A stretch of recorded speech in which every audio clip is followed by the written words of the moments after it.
Hello everyone, welcome back to channel English everyday. और आज का हमारा टॉपिक है वर्ड पावर। वर्ड पावर में हमें वो वोकैब करेंगे जिन वर्ड्स की हिंदी मीनिंग तो सेम होते हैं लेकिन उनके जो यूसेजेस हैं वो डिफरेंट होते हैं। तो देखिए यहाँ पर हमारा जो पहला वर्ड है वो है असेंट और उसके साथ एक और वर्ड लिखा हुआ है वो क्या है, कंसेंट। अब देखिए असेंट और कंसेंट दोनों का ही हिंदी मीनिंग क्या है यहाँ पर, स्वीकृति। अब देखिए जो असेंट है ये क्या है, इनफॉर्मल। कंसेंट जो है वो फॉर्मल है।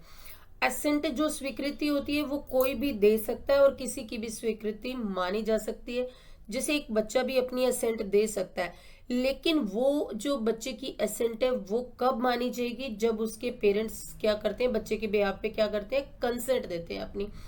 तो यानी कि ये जो है वो इनफॉर्मल है। जैसे कि आई ट्रांसलेटेड हर साइलेंस एज एसेंट।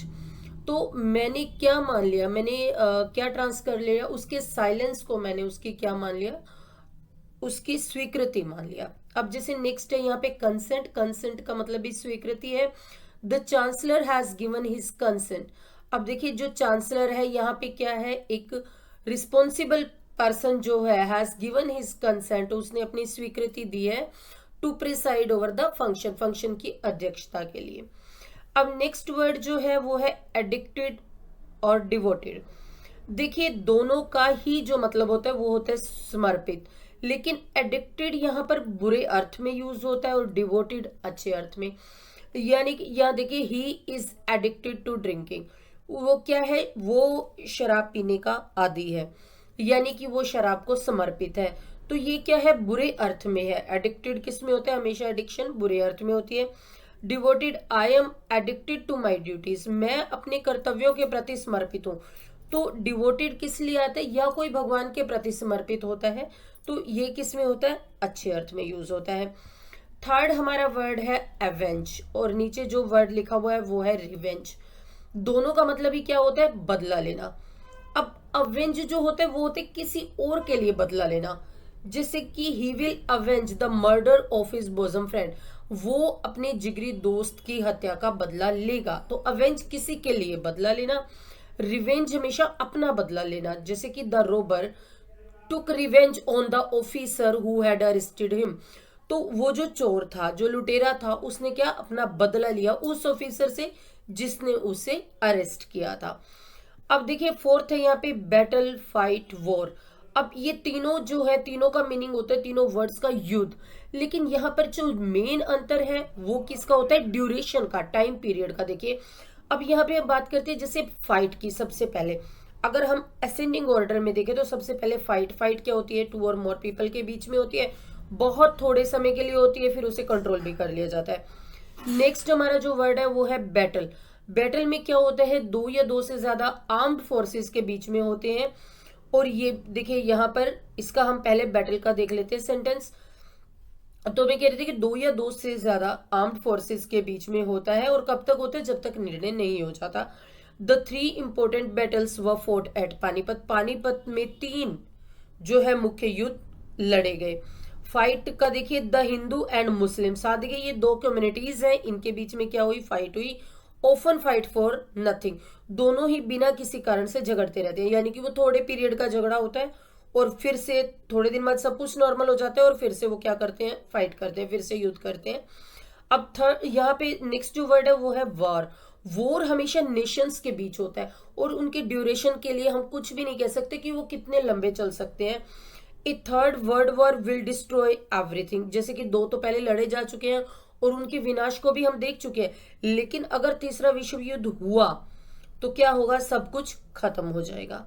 नेक्स्ट हम बात करते हैं, नेक्स्ट वर्ड है हमारा बिगिन और कमेंस। देखिए बिगिन इनफॉर्मल है, जो स्पोकन इंग्लिश में मैक्सिमम यूज होता है, यानी कि इंग्लिश की जब जब भी हम स्पीक करते हैं तो हम बिगिन बोलते हैं, कमेंस नहीं बोलते।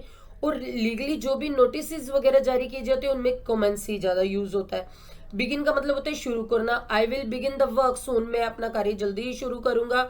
और commence, the principal has notified that the examination shall commence on 15th of May 2021। अब प्रिंसिपल जो है वो क्या नोटिफाई कर सकते हैं, क्या नोटिस दे चुके हैं, that the examination shall commence, कि जो एग्जामिनेशन है वो शुरू होंगे कब, 15 मई 2020 में। अब नेक्स्ट जो 6th है हमारा कॉन्फर और बेस्टो।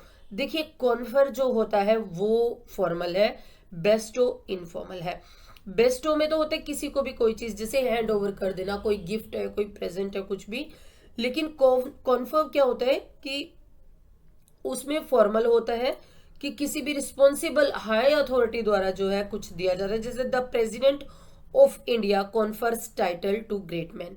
तो इंडिया के जो प्रेसिडेंट हैं वो क्या करते हैं, कॉन्फर्स प्रदान करते हैं क्या, टाइटल्स, किसको, ग्रेट मैन को। अब यहाँ पे जैसे अवार्ड्स वगैरह दिए जाते हैं। बेस्टो होता है many presents were bestowed on flood victims. अब जो फ्लड विक्टिम्स हैं उनको बहुत सारे जो है प्रेजेंट्स जो वो प्रदान किए गए। 7th है हमारा कन्फेस और इसके साथ जो वर्ड है वो है एडमिट। दोनों का ही जो हिंदी में अर्थ है वो है कबूल करना। The thief confessed his guilt at last. अब देखिए जो कन्फेस वर्ड है ना वो क्राइम और क्रिमिनल से जुड़ा हुआ वर्ड है। और किसके सामने कन्फेस किया जाता है, पुलिस के सामने, जजेस के सामने, और किसके सामने, गॉड के सामने। तो अपने क्या है, थीफ ने, चोर ने अपना दोष स्वीकार कर लिया, कबूल कर लिया लास्ट में। एडमिट होते कोई भी कबूल करना, कोई मतलब अपनी कोई भी छोटा सा फॉल्ट है या मतलब कोई भी बात है, जो भी आपने कोई डिसीजन लिया वो आपको लग रहा है ये ठीक नहीं है, तो आप अपनी बात कबूल कर लेते हैं, तो एडमिट कहते हैं। My previous decisions I admit was not helpful. मेरे जो पिछले निर्णय थे, आई एडमिट मैं स्वीकार करता हूँ, वॉज नॉट हेल्पफुल वो ज़्यादा क्या थे, हेल्पफुल नहीं थे। नेक्स्ट देखिए क्राइम, वाइस, सिन, तीनों का ही हिंदी में अर्थ क्या है, गुना। अब हम यहाँ पर बात करते हैं कि किसके दायरे में आते हैं। देखो क्राइम जो है वो कानून के दायरे में आता है, वाइस इंसान के दायरे में आता है, और सिन भगवान के दायरे में आता है। अब crime, theft is a crime, चोरी एक गुनाह है। अब वो क्यों गुनाह है, क्योंकि पनिशेबल है, किस क्या लीगली पनिशेबल है, कानूनी तौर पर वो क्या होगी, दंडनीय अपराध है। और वाइस क्या होता है, इंसान के दायरे में, जैसे ड्रिंकिंग इज ए वाइस, इसको तो हम अवगुण भी कहते हैं कि शराब पीना क्या है, एक अवगुण है, ठीक है। तो इंसान के दायरे में इंसान अपने आप को जब जज करता है कि मैं सही कर रहा हूँ या गलत करता हूँ, तो क्या कहते हैं, ड्रिंकिंग इज ए वाइस वहां पर। थर्ड है यहाँ पे सिन, टेलिंग लाइज इज ए सिन। अब सिन, पाप और पुण्य किसके दायरे में, भगवान के दायरे में आते हैं। अब झूठ बोलना क्या है, पाप है। नेक्स्ट हम बात करते हैं कस्टम और हैबिट, दोनों का मतलब क्या होता है, आदत। लेकिन कस्टम जो होता है उसको पुराने रिवाज भी कहते हैं, जैसे old customs are not always bad.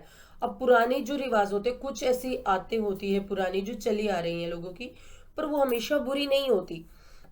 अब कैसे पुराने लोग कहते थे कि अपना खाना खुद बना के खाना चाहिए, आजकल जैसे हम मार्केट में जो फूड होते हैं उनको घर ला के खा लेते हैं। तो कस्टम, अब पुरानी आदत वो अच्छी थी, तो वो जो था वो ओल्ड कस्टम था। तो old customs are not always bad, वो हमेशा बुरे नहीं होते। और इसका नेक्स्ट वर्ड है हैबिट। हैबिट क्या होता है, आदत। आदत क्या होता है, habit is the second nature of a man.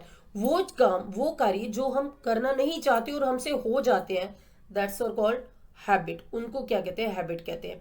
अब देखिए डेफिशिएंट और डिफेक्टिव, दोनों का मतलब क्या होता है, दोषयुक्त होता है। Deficient, he is deficient in manners. अब वो दोषयुक्त है, इसमें हम कमी कह सकते हैं, उसमें मैनर्स की क्या है, कमी है। लेकिन डिफेक्टिव क्या होता है, किसी चीज में क्या है, दोषयुक्त, जिसमें पहले से ही हम देख रहे हैं कि ये दोष है। His language is very defective, तो उसकी लैंग्वेज में कुछ कमियां हैं। तो ये था हमारा आज का वीडियो। ये आपको कैसा लगा, इस वीडियो को ज़्यादा से ज़्यादा लाइक करें, कमेंट करें, शेयर करें, चैनल को सब्सक्राइब करें। Thank you.